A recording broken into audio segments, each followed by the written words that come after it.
couple more rescues. We found them in the Kellogg's factory. This looks insane, sticking your hand right inside of a bald eagle's mouth.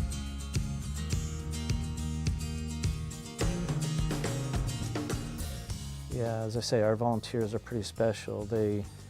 When we choose our volunteers, we're very careful that we have the right people, because it's so easy to love these animals too much. I always tell them it's okay to love them, but just don't love them too much, because they got to go back to the wild, and they have to be free mentally as well as physically, and sometimes that's not easy for the individual to do.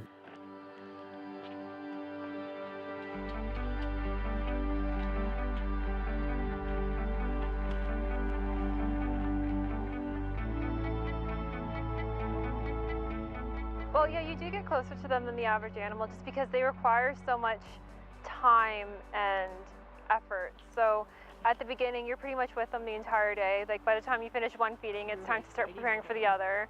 And so during that time, you do start getting attached. A little bit more. Yeah, you know, it's kind of bittersweet, because they come in, they definitely need help. They're not doing very well. It's kind of touch and go. Are they going to make it? Aren't they? And then when it becomes evident that they are going to make it, then you know you're on the right path, and you're working towards that inevitable moment where they are going to be released. But in the meantime, you become familiar with their character and their little nuances, and they become part of the clinic. They have very distinct personalities. We can tell instantly if it's Joey or Prince. Usually other people have no idea. But usually Prince is the more crazy, doesn't want to be touched or anything like that. But Joey, usually if you say his name or you say Jojo, he'll usually come to you, and he's the one that's really nice, and he'll let you put him in the crate and stuff like that. But it's really cute to get to know them, and they build a personality and stuff like that. So you just kind of get attached to them during the day.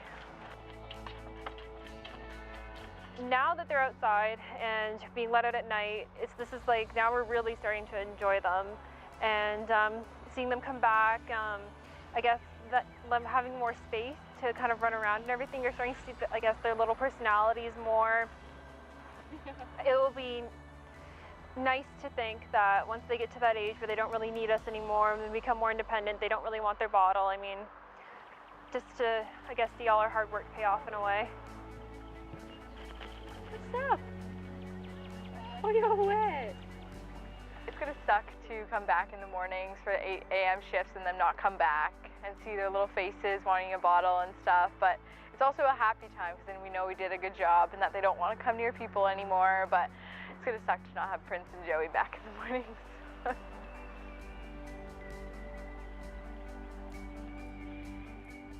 We're letting these little fawns out into a big wild world where there's raccoons, foxes, coyotes, cars, like all these threats that they can encounter while they're out. And it's like when Spike came back the first time, he nearly got smacked by a car trying to cross the road. So I mean, yeah, it's definitely not an easy thing to think about when you're opening up the crates and letting them run. Like they're totally on their own out there. So I mean, I guess it's just really hoping for, I guess, their instincts and some luck, and that they make it through the night every single day until they finally are ready to be on their own. There's always that feeling that, gosh, I hope they're going to be okay, and I hope this is, the weather's going to cooperate for them, and all those little things I guess you'd worry about with your own kids in a way. And yeah, it is a bittersweet moment, but that's what Salthaven is all about. It's releasing and getting them back into their natural habitat again.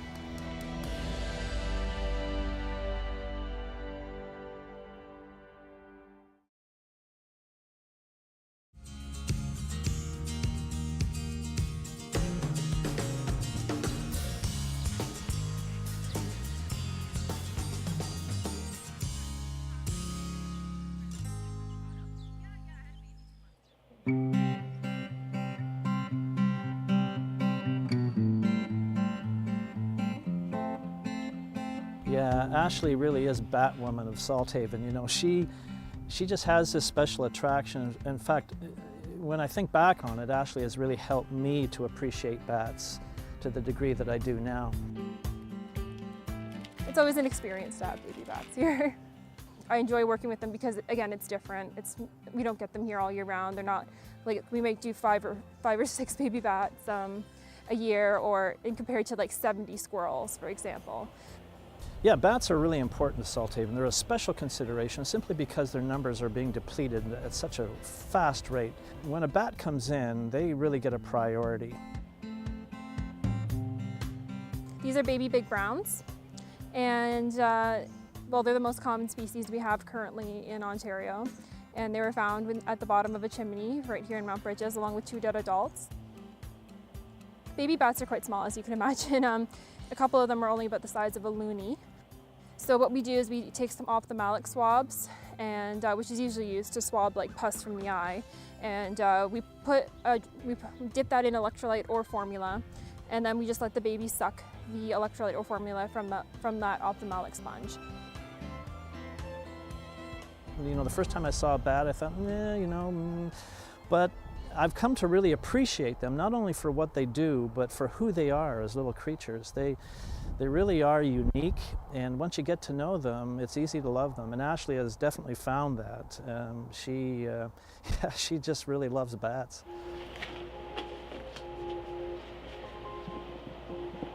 So when they came to us, they were very dehydrated, very, very emaciated. One had a fractured wing. I noticed it as I was taking them out of the box, I guess, that she had brought them in. And you can just see like there's a lot of swelling around that area. And then when I went to palpate the wing, it was a clean fracture right near the wrist joint. There's a displacement there too, right? I know. I mean, that bone will remodel when he comes to using it, but you'd have to, I think it's worth a try, Ash. Yeah, the bone structure of a bat is so small that it's almost like micromanagement, you know, of that bone structure. And we can't make a splint because when they're this little, like, their vascularization is so important, or else the wing isn't going to develop properly. How about if we just glue that part? Oh yeah. Just glue it right like that. But it has some advantages too in the way that we prepare that bone to heal, and we can use a little dab of glue to keep things together and use other bones as a stabilizer in that healing process. They're not like birds. You can't wrap the wing just due to the patagium all around their legs and all that kind of stuff. So what you have to do is glue the wing together and get the finger bones, or in this case, the radius and ulna, to be the brace for the fractured part of the wing. What we're going to try to do here is glue this bone here to the one right beside it, so it lends support. The fracture is right here, and it looks pretty close to the joint, but in terms of the actual size of the radius and ulna here, I think there may be room for that, okay. Yeah, what we do is we align the fractured bone with another bone that can act as a stabilizer, and then we just put a little piece of glue along that, just a little drop of glue, maybe at 2 or 3 points, to keep that those two bones aligned. And hopefully the good bone acts as a stabilizer to the bone that's fractured. And then that fractured bone will heal straight and eventually remodel so that it's as strong as it ever was, and the bat will be able to go free. In the case of this little bat that we've been working on, you know, we're not sure that what we're going to do is going to work. We know it's worked in some cases, but it's kind of iffy. But we want to give them every opportunity. We're going to keep them comfortable as much as possible with some of the medications that we use in this whole process, and hopefully it turns out for the better. We've had situations like this in the past where we've had this work, and so we're hopeful that in this situation we'll have a similar story to tell at the end. Does the bone feel straight to you? It's reasonably straight. It's not displaced anymore. there for a moment. I didn't think it would be a great idea, to be quite honest with you, just because it was very close to the joint. These guys are a lot of work, so it ultimately means investing time in an animal that probably wouldn't make it anyway. And then I had its 3 siblings to worry about as well.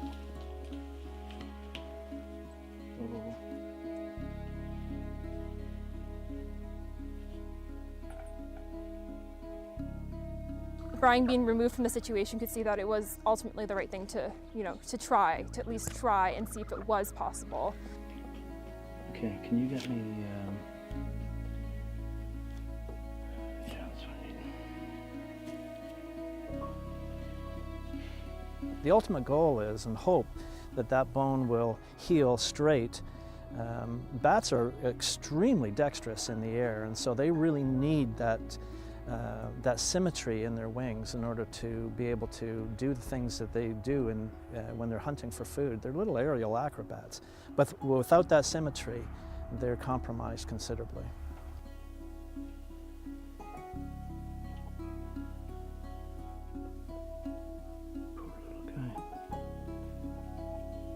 It's better to have tried, than not try at all, because I've never had a baby bat with that kind of fracture before. So they do grow fast, they do heal quickly, and we've never repaired a wing like that on a bird, so maybe. It's gonna look a little awkward for a while, but I think that might just do it. So as long as it's close, it doesn't matter if it's a bit crooked there. No, like I said, it'll remodel, hopefully. Always usually do that. Are you gonna remodel? If I think that there's a chance, we're going to take that chance. If you euthanize the animal, there's no hope whatsoever. So as long as the animal's not going to be in terrible pain and we can work with him in the process, then I think it's a chance that we're willing to take. Yes, it's more resources that are being used, both in time and medications and so on. But especially in the case of bats, I think they need that chance.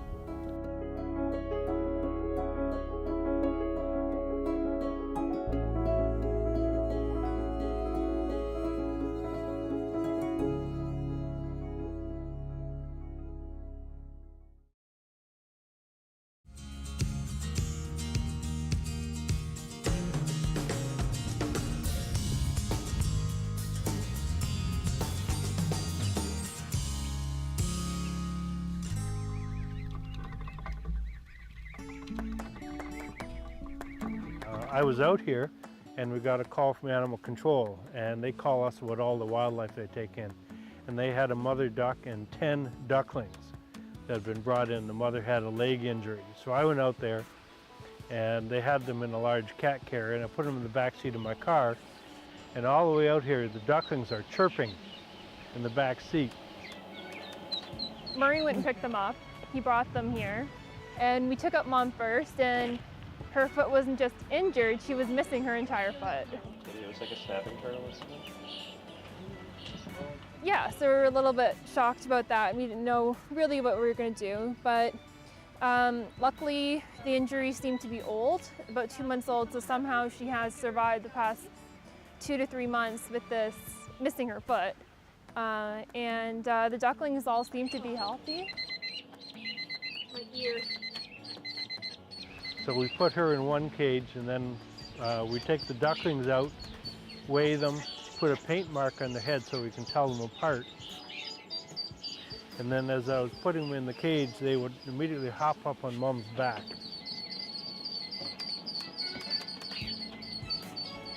So they're back in the family, right?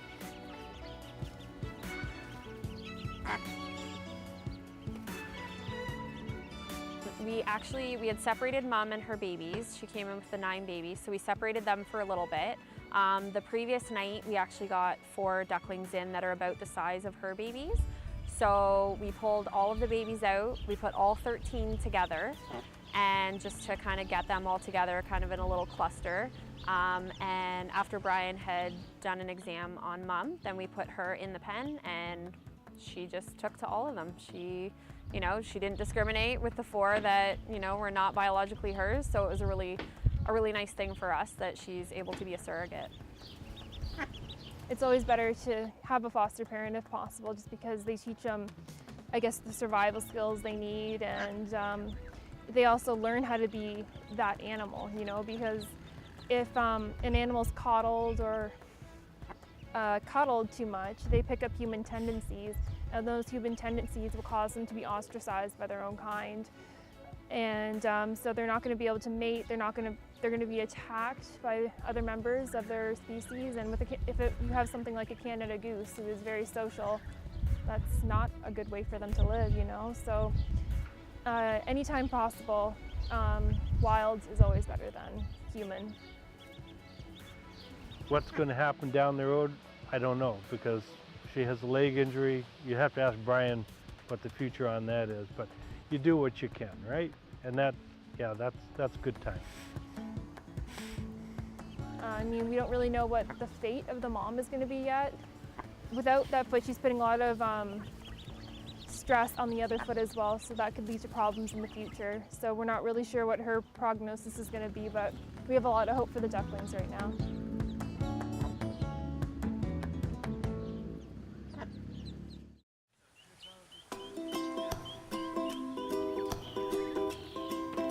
So it seems that we have a resident fox that keeps poking its face around here. Yeah, Brian walkie-talkied me, or the clinic, and said there was a fox in the field coming towards the ducks, and so that's when we came out to try to chase him away. Look at him. He's big, eh? Yeah, he is, and he won't leave. Look at him. Galloping. Last year we had him take a couple of our ducks, and that's when we first noticed him. And so, unfortunately, that's the way the wild is, but hopefully, if we keep chasing him away, he won't come back. But he does know there's food here, so it's always a risk. He's the same one from last year, I think. Look at He's pretty bold. I've dealt with a lot of foxes before, and I have all my pre-required rabies shots and everything. So if I do get bit, then I can just, I'll get mine. I'm basically protected. It's basically either protect the animals or protect yourself, so I'd rather protect the animals.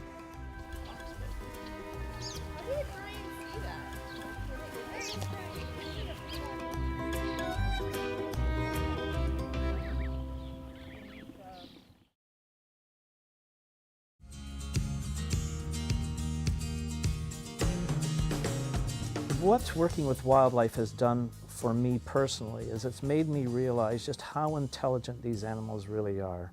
You know, so often we give things credibility according to how smart they are, and we do it with people.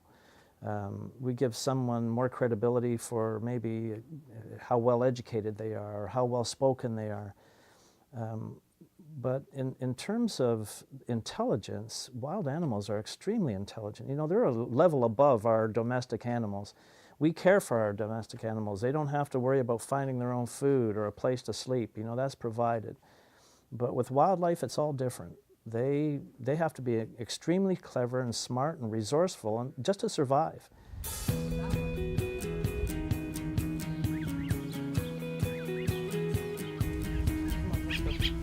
Well, geese are one of my favorites. Of all the animals we do here, we do hawks, owls, eagles, all kinds of different birds, but the geese are so intuitive. They can use logic and reason. They have their own body language that is very succinct. So usually all the geese that we have are from babies, so the yellow fluffy goslings. So when they're here and they get to adults, they don't usually fly on their own. Some of them don't really get it. So that's when we have to come in and kind of be like the mother and teach them. As the geese start eating on their own, they're free to roam here at Salthaven. They do hang around because they know there's food here, but it gives them an opportunity to browse and to find their own food to a degree. They like to follow you around even during the day. You're picking greens and they'll eat it out of your bowl and you're like, well, these are for bunnies, but okay. You can't eat that.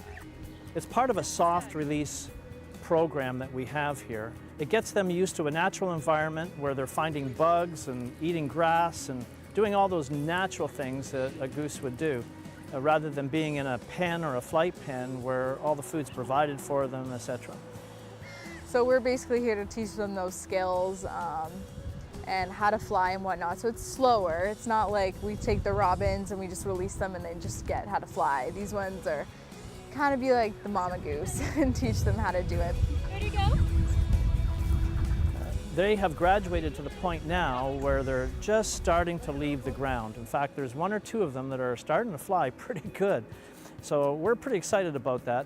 We're running them into the wind. They're starting to take flight. There are some that have not yet, but once they all start flying, they're going to egg each other on, and the flying becomes really exciting. Hang on. Let's go. Usually you have to run really fast, clap your hands, and yell in a really high-pitched voice, because then that's when they get really excited. So me and Brian, usually in the mornings is when we let them out, because they're all cooped up in the back flight pen and they just want to stretch their wings. So we let them out. What me and Brian did, we just ran up and down the driveway a few times. And at first, some of them would just put their wings out and run, like they didn't get it. They're like, oh, I got wings, but I don't know how to use them. So it was our last run, and we're like, okay, last film. So me and Brian were like, all right, last one, geese, we're gonna do this. So we were running halfway down the driveway, and then finally some of them were like 3 feet off the ground, and I realized they're all around me, and I was like, oh no, something bad's gonna happen. And one just smacks me right in the back. And I look, and he just kind of tumbles, and I was like, oh no, ruined his confidence of flying forever. But I'm sure he'll get back at it, but next time I definitely won't run in the middle of them, because I'm more a door than a window for them, so. You know, they usually practice by themselves long before we try to like physically run out there and fly them. Like they get really excited when someone's going back and forth to the clinic, or they're going to be, you know, flapping their wings in the middle of the yard, or, you know, playing in the water. So I mean, there's always that build-up of building their pec muscles up before we actually will take them out to fly them. And they like to follow the volunteers around just regularly, and they like it when, they seem to like it is, I guess when you get excited.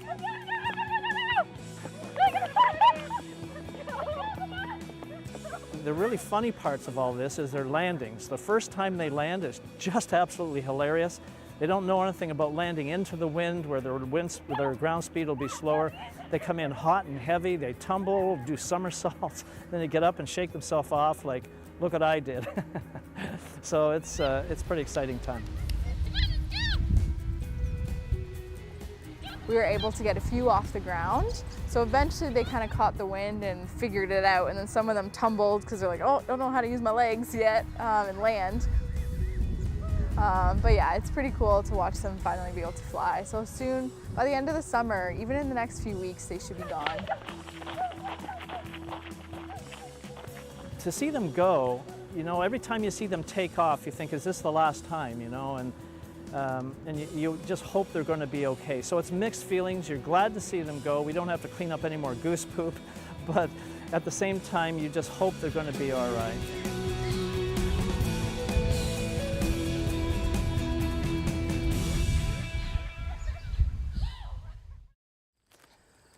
Bread, the staff of life, for people, but not for animals.